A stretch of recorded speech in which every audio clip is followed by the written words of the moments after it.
आप देवी भागवत की प्रमुख कथाएं का श्रवण कर रहे हैं। कथा का नाम है उमा हेमवती देवी। भगवती सती के दक्ष यज्ञ में आत्मदाह कर देने के बाद भगवान शिव समाधिस्थ हो गए। उसी समय तारक नामक एक प्रसिद्ध असुर हुआ। उसकी कठोर तपस्या से प्रसन्न होकर ब्रह्मा जी ने उसे भगवान शंकर के औरस पुत्र के हाथ से मृत्यु होने का वर दे दिया। वर के प्रभाव से तारकासुर ने त्रिभुवन को जीत लिया। देवता बेचारे इधर उधर मारे मारे फिरने लगे। सती के शरीर त्याग और भगवान शिव के समाधिस्थ हो जाने से उनके औरस पुत्र की उत्पत्ति असंभव थी। अतः तारकासुर अमर होकर देवलोक का शासन करने लगा। सभी देवगण मिलकर भगवान विष्णु की शरण में गए और उन्हें अपनी करुण कथा सुनाई। भगवान विष्णु ने देवताओं से कहा, तुम लोगों को चिंतित होने की आवश्यकता नहीं है।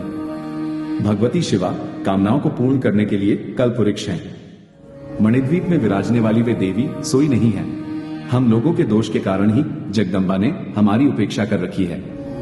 उनका ये कार्य केवल हमें शिक्षा देने के लिए है। पुत्र से तो पद पद पर अपराध हुआ करते हैं। एक माता के अतिरिक्त उन अपराधों को सहने और क्षमा करने की शक्ति अन्य किसी के पास नहीं है। हम सभी लोगों को अत्यंत शीघ्र हिमालय पर चलकर भगवती की आराधना करनी चाहिए। कपट से शून्य होकर शांत मन से आराधना करने पर भगवती तुम्हारे मनोरथ अवश्य सिद्ध करेंगी। भगवान विष्णु की सलाह मानकर सभी देवता उनके साथ गिरिराज हिमालय पर पहुंचे और माया बीज का जप करते हुए भगवती की आराधना में तन्मय हो गए। बहुत समय तक उपासना करने के बाद देवताओं पर भगवती महामाया प्रसन्न हुई। तदनंतर देवताओं के समक्ष एक दिव्य तेज प्रकट हुआ। उस तेज के प्रकट होते ही देवताओं की आंखें मुंद गईं। धैर्य धारण करके देवताओं ने जब पुनः आंखें खोली तो उनके समक्ष भगवती प्रकट हुई। मोती की दिव्य माला उनके गले की शोभा बढ़ा रही थी। उनके मस्तक पर रत्नमय मुकुट था। वर, अंकुश, पाश और अभय मुद्रा से युक्त उनकी 4 भुजाएं थीं। उनका मुखमंडल प्रसन्नता से खिला हुआ था। करुणा की साकार मूर्ति भगवती जगदम्बा का दर्शन करके देवताओं के रोम रोम प्रसन्नता से खिल गए। सभी लोगों ने भगवती की श्रद्धापूर्ण एवं विनीत वाणी में नाना प्रकार से स्तुति की।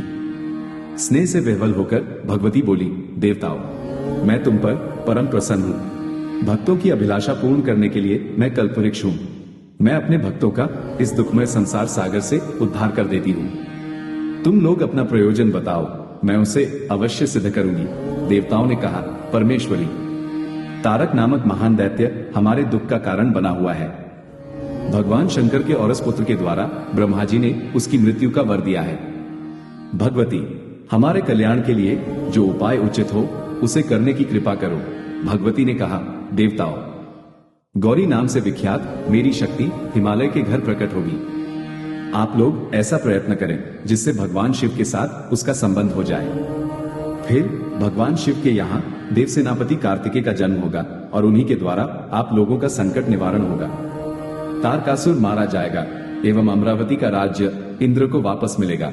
इस प्रकार कहकर भगवती अंतर्धान हो गई। समय आने पर भगवती पार्वती का हिमवान के यहाँ प्राकट्य हुआ और उनका शिव के साथ विवाह हुआ। कार्तिकेय का जन्म हुआ। देवताओं ने उनका देवसेनापति के रूप में अभिषेक किया। तदनंतर कार्तिकेय और तारकासुर के बीच भयंकर संग्राम हुआ। अंत में तारकासुर मारा गया और देवताओं को स्वर्ग का राज्य प्राप्त हुआ। इस प्रकार तारकासुर के अत्याचार से देवताओं को मुक्ति मिली।